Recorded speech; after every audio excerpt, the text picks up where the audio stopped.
Good morning to all students. Welcome back to civil engineering lectures and our ongoing unit is concrete technology and our next topic is period of removing of formwork. Period of removing of formwork का मतलब क्या होता है?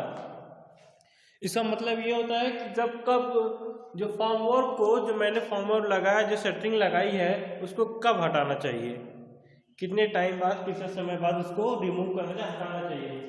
तो ताकि अब हटाना कब चाहिए उसका मेन सीधे एकदम एक आंसर होता है, स्ट्रेट फॉरवर्ड आंसर कि जब सेट हो जाए कंक्रीट, जब सेट हो जाएंगे तब हटा लेंगे। कंक्रीटिंग का सेटिंग का टाइम होता है ना कई दिन, 28 दिन टाइम होता है ना कि सबसे बड़ी कंक्रीटिंग जो 28 दिन में तैयार हो जाएंगी तो उसको फिर रिमूवल हटा देंगे, 21 दिन में हटा देंगे, 14 दिन में हटा देंगे। तो वो होता है कि लोड के हिसाब से जितना लोड रहेगा ना, जितना लोड रहेगा और जितनी हाइट रहेगी उतने देर से फॉर्मवर्क को हटाते हैं। जो फॉर्मवर्क रिमूवल होता है, हटाना जो होता है, वो जितना लोड रहेगा और जितनी हाइट रहेगी उतना ही ज़्यादा टाइम लगता है। तो यही कंसेप्ट है हमारा हटाने का फॉर्मवर्क। ऐसा नहीं कि आप लगाए या कंक्रीटिंग कर रही है उसके बाद 2 घंटे बाद हटाना स्टार्ट कर दिए, तो ऐसे नहीं करना चाहिए। ऐसे कई कंडीशन में क्या होता है, जो स्ट्रक्चर होता है चेंज हो जाता है, स्ट्रक्चर का जो शेप होता है ना, आकार होता है ना, वो बदल जाता है, या फिर कंक्रीट गिर जाएगी, फेल कर जाएगी। तो और स्लैब में हुई, जैसे स्लैब हुआ, बीम हुआ, क्या करते हैं, देखिए बीम में क्या करते हैं, बीम अगर मैंने ढलाई की तो 8-10 दिन बाद क्या करते हैं, साइड वाला हटा लेते हैं, साइड वाला हटा लेते हैं, बॉटम वाला आता है। बॉटम वाला क्यों आता है, ताकि ये कंडीशन ना आए, सैगिंग हॉगिंग ना आए, सैगिंग या हॉगिंग ये कंडीशन हमको ना आए। हमेशा जब बीम हमारा स्ट्रेट रहे, स्लैब भी हमेशा स्ट्रेट ही रहना चाहिए। ऐसा नहीं कि स्लैब हमारा अगर टेढ़ा हो गया है या फिर ऐसे हो गया है, ये कंडीशन नहीं होनी चाहिए। ये कभी भी सुटेबल कंडीशन नहीं है, ये नहीं होना चाहिए। ये हमारा राइट कंडीशन है। ये सबसे सही सिचुएशन होता है कि जब भी बीम या कॉलम है वो स्ट्रेट होना चाहिए, एकदम प्लेन होना चाहिए। ऐसा सैगिंग या हॉगिंग कंडीशन सब नहीं आनी चाहिए। तो इसी सैगिंग हॉगिंग से बचाने के लिए और स्ट्रक्चर फेल न करे, इस सारी चीजें को मद्देनजर रखते हुए हम क्या करते हैं, एक चार्ट मैंने बनाया, प्रिपेयर हमारे साइंटिस्ट और इंजीनियर जो भी है, साइंटिस्ट और इंजीनियर ने क्या किया, एक ऐसी टाइम फिक्स किया जिस टाइम के बाद ही कुछ सर्टेन डिस्टेंस में अगर आप उसको रिमूवल करेंगे, हटाएंगे, तो फिर आप इसकी स्ट्रेंथ अच्छी रहेगी, मेंटेन रहेगी। या उससे पहले अगर आपने हटा दिया तो इसकी स्ट्रेंथ जो है वो खत्म हो जाएगी।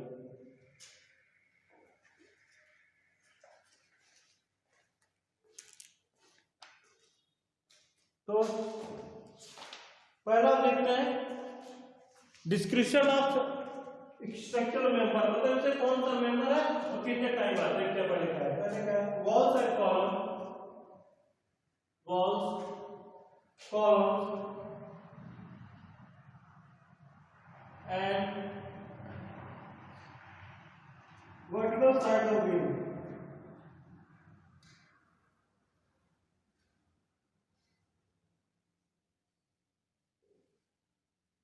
मतलब बीम का वर्टिकल साइड, वर्टिकल साइड ये वर्टिकल क्या, हॉरिजॉन्टल ये हो गया, बीम का हॉरिजॉन्टल साइड हो गया, ये हो गया बीम का वर्टिकल साइड।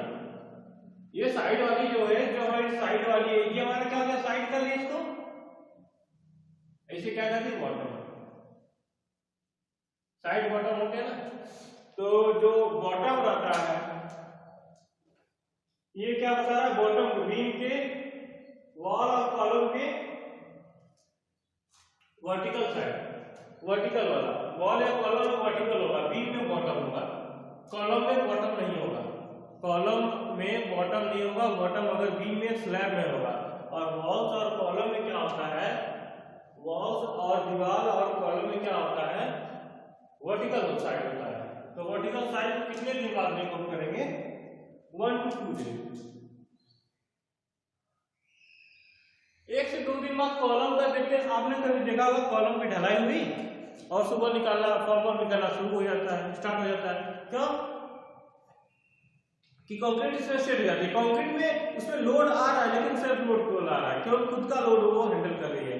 अभी कॉलम में लोड है लेकिन खुद का लोड है और स्ट्रक्चर लोड नहीं आ रहा है, कहीं और से कॉलम में लोड नहीं आ रहा, कॉलम खुद स्टेबल है, इसलिए इसको हटा दिया जाता है ताकि उससे ज्यादा वजन फिलहाल नहीं आ रहा है। जब कॉलम ढल जाएगा, जब बीम होगी, स्लैब, सारी चीजें हो जाएंगी, उस समय क्या होता है कॉलम पे लोड आता है।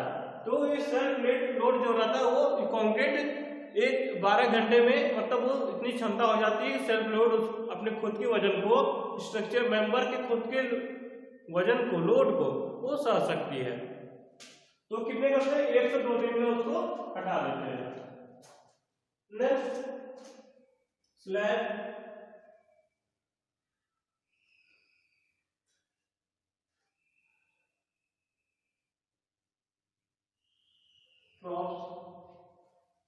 Left under,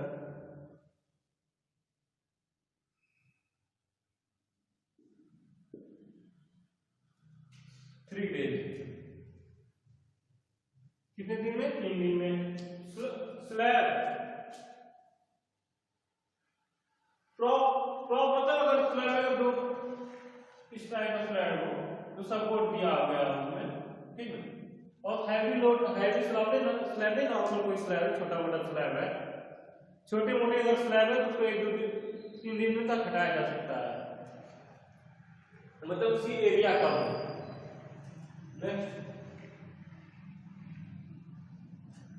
beam socket,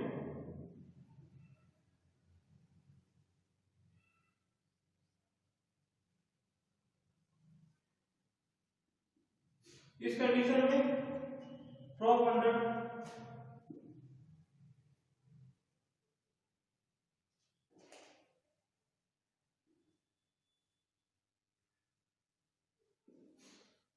beam socket, prop under left, इसमें क्या है 7 days, मतलब कि हाइट कम है बीम की, एक तो पहला इसका मेंबर का लोड कम है, उसका वजन कम है, और दूसरा क्या है हाइट कम है, तो उस कंडीशन में 7 दिन तक हो सकता है। अब नेक्स्ट है रिमूवल ऑफ टू स्लैब। पहला कंडीशन है for slab spelling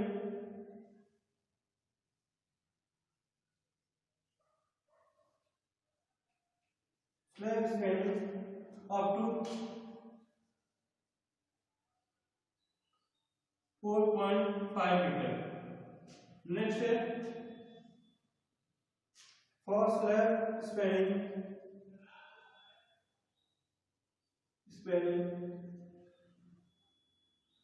above 4 meter, 4.5 meter। इसमें क्या है कंडीशन, 7 days, 21 days, 40 days।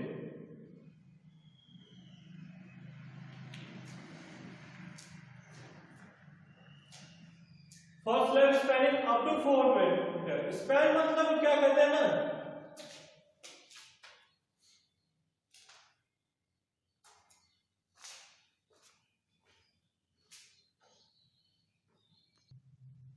देखिए for slab spanning up to 4 metre, मतलब 4.5 मीटर हाइट तक है, कितने मतलब 4.5 मीटर हाइट है स्लैब, तो 7 डेज में निकाल लेंगे। और 4.5 मीटर से उसकी हाइट जाते हुई तो 14 दिन में निकालेंगे। स्लैब की ढलाई कर, छत की जो ढलाई बॉटम से नीचे फ्लोर लेवल से और टॉप लेवल को, ये स्लैब का जो लेवल है 4.5 मीटर से अगर जाते हैं तो 14 दिन बाद में वो करेंगे, निकालेंगे। Next removal of prop,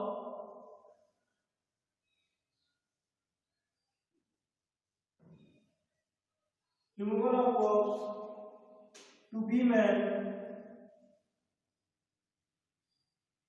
and arches, beam or arches, spanning up to 6 meter, spanning up to 6 meter. B spanning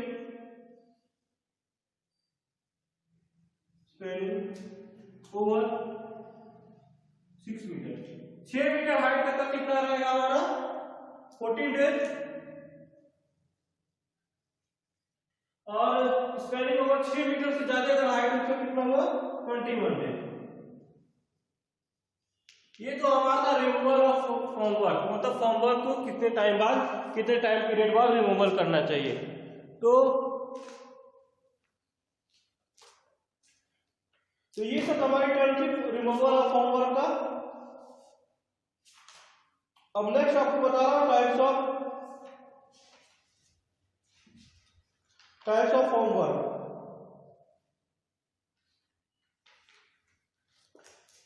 छोटी सी टॉपिक है टाइप्स ऑफ फॉर्मवर्क, इसको अब नेक्स्ट टॉपिक स्टार्ट किया जाएगा types of formwork.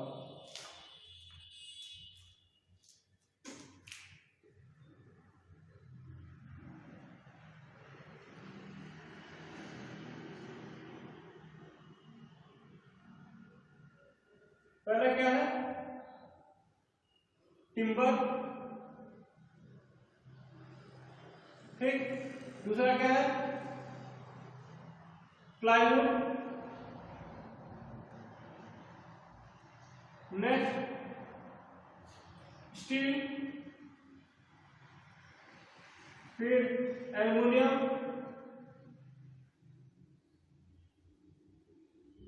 Next plastic. Welding का तरह क्या है और भी कई तरह का, तो मैंने बताया भी था उसमें, आपको आगे के टॉपिक में बताया था, तो एक बार और रिवाइज मैंने कर दिया। तो इतने तरह के फॉर्मवर्क हमारे पास होते हैं। तो मैंने 2 पॉइंट अभी तक देखा, 2 टॉपिक मैंने डिस्कस किया, टाइप ऑफ फॉर्मवर्क, दूसरा period of removal of formwork, types of formwork और period of removal of formwork. तो ये सब सारी चीजें क्लियर हो गई हमारी। नेक्स्ट टॉपिक की तरफ चलते हैं, फॉर्मवर्क चेकलिस्ट ड्यूरिंग कंस्ट्रक्शन, मतलब कंस्ट्रक्शन करते समय फॉर्मवर्क में क्या क्या चीजें चेक की जाती है। तो स्टूडेंट देखते हैं formwork safety checklist during construction, मतलब कि फॉर्मवर्क लगाते समय क्या क्या चीजें चेक करनी चाहिए। कोई काम करते हैं ना, तो किसी काम को कर रहे हैं, ठीक ओके टेस्टेड ओके पास हो गया है, तो पास करने से पहले कुछ तो क्राइटेरिया होगी, हमें इस बात को ध्यान देना पड़ेगा ना कि ये चीजें ऐसी थी, ये चीजें सही है या गलत है, या इस चीज को ओबे कर रही है या नहीं कर रही है, उस चीज को भी हमें ध्यान देना पड़ता है। तो वही चीज ये बता रहा हूं मैं, उसमें अगर फॉर्मवर्क लगा रहे हैं तो उसमें क्या क्या चीजें या पहले कंप्लीट करने जा रहे हैं, तो उससे पहले हमें कहाँ क्या ध्यान देना चाहिए। पहला है inspection of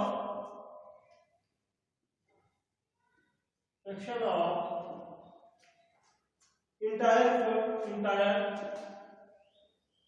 formwork system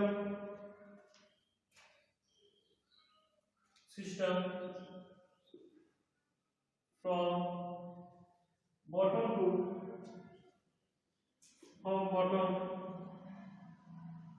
to top of formwork।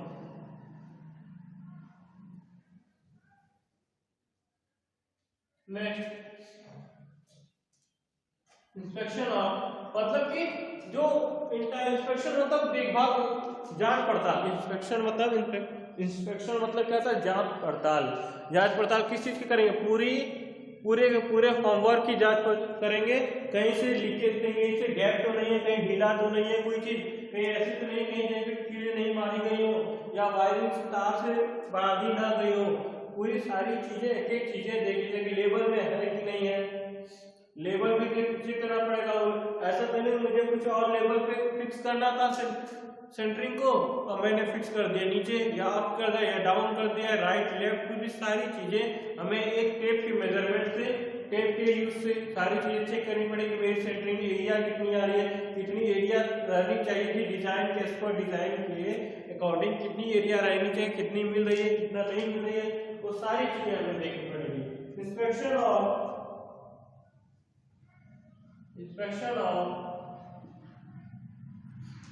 working Schofields, working jacks,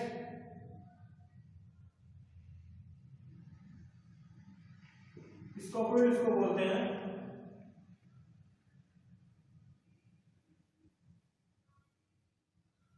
Schofields,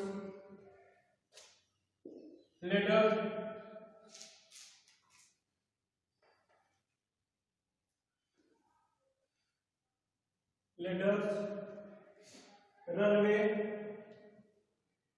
ramp, etc. etc.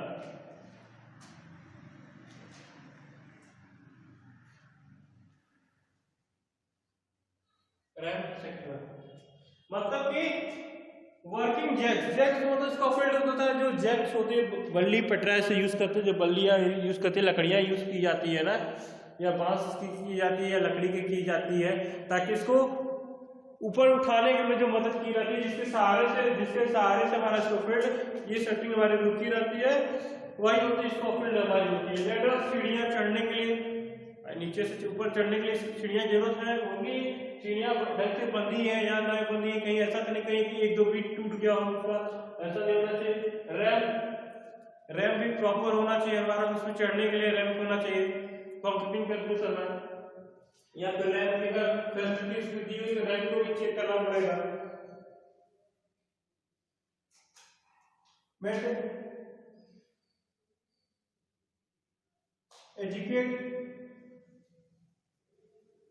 educate space for safe working,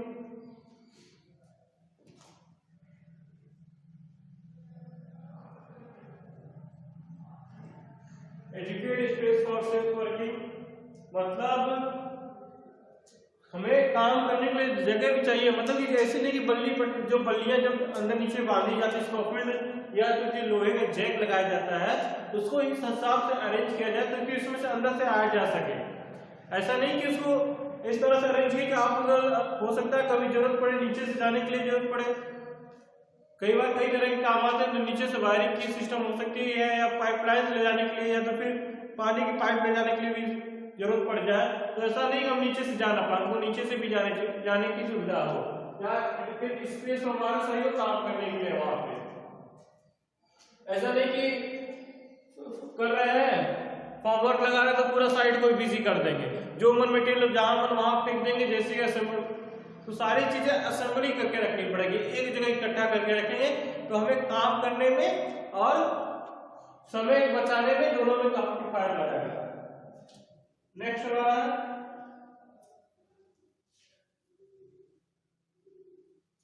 use of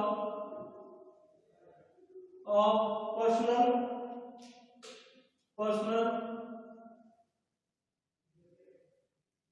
protective equipment,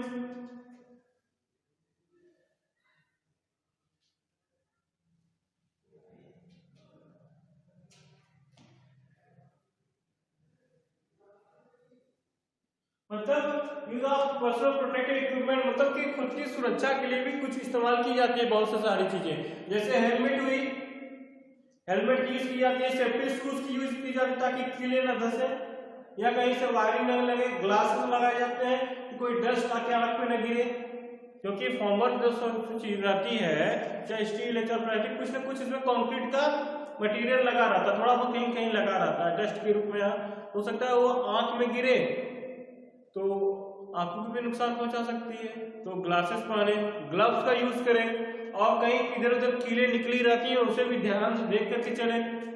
ऐसा नहीं है कि हम चल रहे हैं और ध्यान नहीं दे रहे तो हो सकता है कपड़े में पड़ जाए, कहीं कपड़े में लग जाए, कहीं आंख में, कहीं हाथ में खरोंच लग जाए, तो चलते समय बहुत सावधानी से चला जाता है।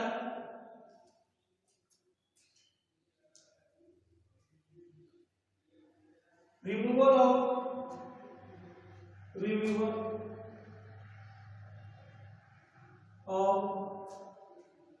Defective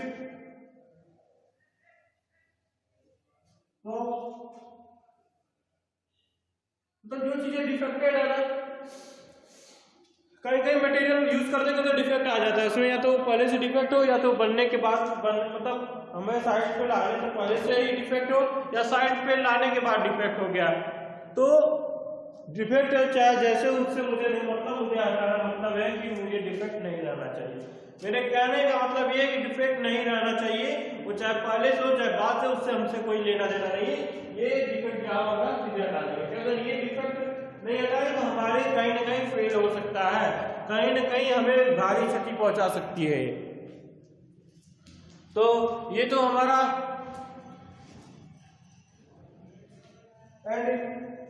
next prop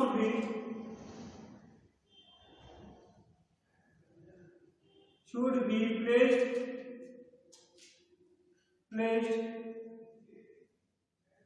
on hard bearing surface। जो भी बल्लिया या स्कैफोल्ड जो भी चीजें नीचे से सपोर्ट के लिए लगाई जाती हैं ताकि हमारी बीम और स्लैब की जो फॉर्मवर्क रहती है वो क्या कहते हैं सपोर्ट, उसको सब नीचे से सपोर्ट दी जाती है। तो इस तरह का सरफेस होना चाहिए जो नीचे का सरफेस वो हार्ड रहे ताकि नीचे दबे नहीं। ऐसा है कि नहीं कि मिट्टी पाटी हुई मिट्टी मतलब भरी हुई मिट्टी है, मिट्टी की पटाई की गई है और उसमें मैंने क्या किया उस पर स्कैफोल्ड लगा दिया, वो क्या गई अभी तो ठीक है, लेकिन जब लोड बढ़ा तो नीचे दब गई, जब लोड बढ़ा तो नीचे दब गई। तो सेंटरिंग तो बहुत ज्यादा हार्ड तो होती नहीं, वो भी तो भाई फिक्स की जाती है ना, तो ऊपर उसमें जब लोड गया वो भी नीचे आना चाहिए। जब वो नीचे से अगर बेस अगर कमजोर है तो ऊपर तो कितनी देर मजबूती रहेगी, ज्यादा टाइम तो रहेगा नहीं। तो ऊपर जब लोड आएगा तो वो भी नीचे बैठ जाएगी, तो थोड़ा सा टेढ़ा होगा, हो सकता है गिर भी जाए, गिरने के भी चांस हो सकता है। कई बार ऐसा हुआ भी है कि वहां नीचे पानी ज्यादा था और मिट्टी की पाटी हुई मिट्टी थी, क्या हुआ वो फिसल गया पूरा कंक्रीट, जो हमारा छत था पूरा फॉर्मर पूरा नीचे आ गया, या फिर किसी को चोट भी लग गया। तो सारी कंडीशन हो सकती है वहां पे, हर कंडीशन हो सकती है अगर वहां पे वर्क हो रहा है, सावधानी न बरतेंगे। कभी ऐसा होता है छज्जा होता है जो कैंटिलीवर का साइड लगाई जाती है, सेंटरिंग की जाती है, उसे ढंग से प्रॉपर से नहीं बांधते तो क्या करता है सेंटरिंग नीचे आ जाती है, तो वर्कर है चाहे कोई भी है किसी की चोट लग सकती है वहां पे किसी को भी।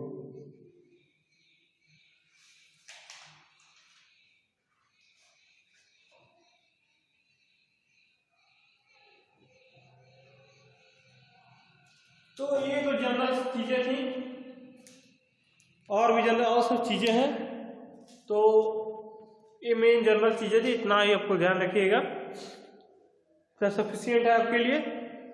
और आगे आप पढ़ना चाहते हैं और भी एक्स्ट्रा पढ़ना चाहते हैं तो बुक से भी प्रेफर कर सकते हैं और भी बुक यूज कर सकते हैं। तो स्टूडेंट्स इस लेक्चर में इतना ही टॉपिक रखना चाहूँगा, मैं बहुत ज़्यादा एक्सप्लेन नहीं करना चाहता लेक्चर को मैं। Okay, thank you, have a nice day.